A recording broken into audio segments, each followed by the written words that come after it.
Hello, everybody. San here, engineer, MBA, and investor. And in today's Monday video, we are talking about Caribou Bioscience. Of course, we're talking about their latest press release today, posted earlier today in the morning. And I was really busy today, guys. So it's crazy that the only time I have to make a video today is about 9:50 p.m. Eastern, which is quite crazy, right? Nonetheless, community member Yer published the following. Caribou announced that it received clearance of its IND application from the US FDA for CBO11, a genome editing allogeneic anti-BCMA CAR T cell therapy with immune cloaking.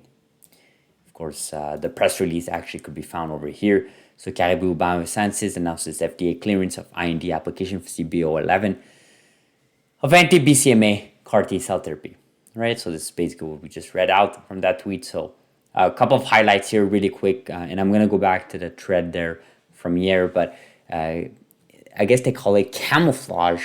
I like this name, camouflage. Phase 1 clinical trial to initiate patient enrollment at dose 1 level in early of 2023. So it looks like their enrollment is going to happen in the early part of 2023, and dosing will probably happen mid part of 2023, I estimate. CBO11 is engineered with a differentiated immune cloak strategy, which is what we just read. CBO11 is Caribou's second off-shelf CAR T cell therapy to enter clinicals. So just as a reminder, Caribou already has one program in clinical trial. It's where it gets the most attention from. Of course, we're talking about CBO10 as opposed to here, CBO11. So this one here is doing a couple of things differently. Of course, we'll go back to the thread here.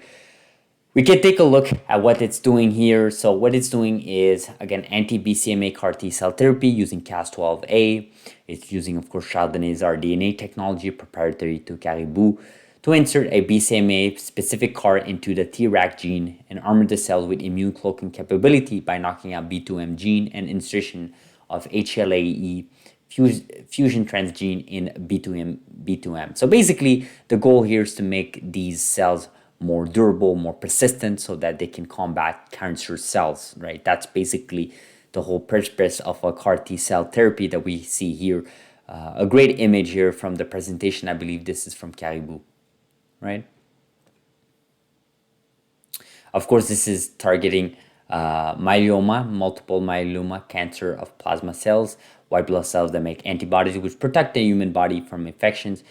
In myeloma, the cells grow too much, thus growing out normal cells in the bone marrow that make red and white blood cells. So this is really what they're trying to tackle here. Of course, I think at this point, everybody has heard the word myeloma here. Okay, so that's what it is for that. I think it's really, yeah, even someone said camouflage is a great trial name. One of my favorite, I really think it's the best one. Camouflage, I can't believe they even called it camouflage. That's like the best thing ever because you're trying to make those cells persistent. You know, you're camouflaging them, you know, within the cancer cells world, right? But besides the whole naming thing, I think this is great news for Caribou. I think I'm really happy to see this. I think this is one thing that I've always said in the past. I really think Caribou should be in the top 3, top 4 CRISPR companies discussion. Right now, they're not even in the top 4 discussion. People completely disregard them. I mean, CRISPR Therapeutics, NTLA, Beam Therapeutics, and at 4, people sometimes put Verve, sometimes they put Prime Medicine, sometimes they put even Editas. I've heard some people put Editas, which we've seen over the weekend how of a mess they are. But again, I think Caribou doesn't get the respect it deserves. I don't know if it's because they're literally the first CRISPR company and they became such a late bloomer, or I think it's because they're not really in the social media hype and there's not a lot of investors behind this company in terms of social media awareness. But of course, here in their one of the news, just on last point, I didn't mention this, but they're expected to initiate patient enrollment for dose level 1, which is 50 by 10 instead of 6 CAR T cells. So this is their first dosage level. Of course, we all know by previous CRISPR program, dosage 1 is never the dosage that they will end up with in the program. They'll obviously adjust it, most likely increase it. Who knows? We'll see how it goes. So Really excited here. Great news for Caribou investors. Great news for the company. I think having one program such as CBO10 is amazing. It's going through the clinical trial. It's getting data. Last data we got was midway summer, and it was sort of average. A little bit disappointing. I think a lot of people expected them to stay above average, but they ended up being like 50% effective.